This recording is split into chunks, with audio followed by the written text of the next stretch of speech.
I don't believe that purchasing a home is the best decision for everybody. I think you must do what makes sense to your specific situation. Me personally, I purchased my first home 4 months ago, and it was because I was in a situation where the town that I wanted to live in, that I felt was safe and comfortable for my family, is very expensive to rent in. Mostly because there's only about 4 or 5 communities you can even rent in. The rest of the town is all homes. So those 4 or 5 communities that are offering rental units are very expensive. My rent was $1,800 a month before I purchased my home. I'll tell you right now that my mortgage on this house that's 3 minutes away from where I used to rent is $1,362 a month.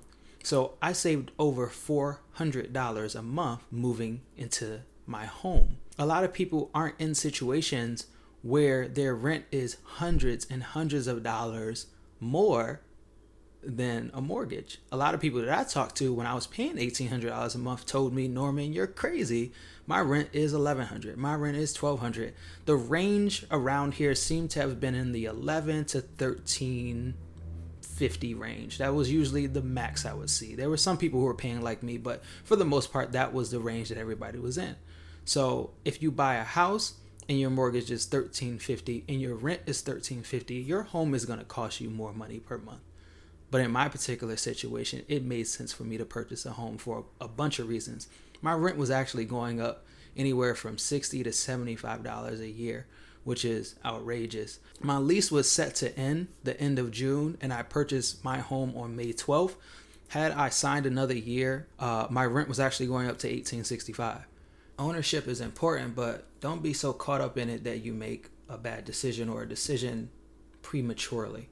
A benefit of purchasing a home is, outside of taxes, which can shift year from year, my 1362 mortgage is going to be 1362 in 2019, in 2020, in 2022 it's still going to be 1362, whereas my rent around the corner was going up $65 to $75 a year. It was $1,800, then it was going to go up to $1,865, and then the following year it could have been $1,910. So within a couple of years, I'm paying anywhere from an extra $150 to $250 a month, and it's not going towards anything. It's not providing me any equity in a property. I don't own this property.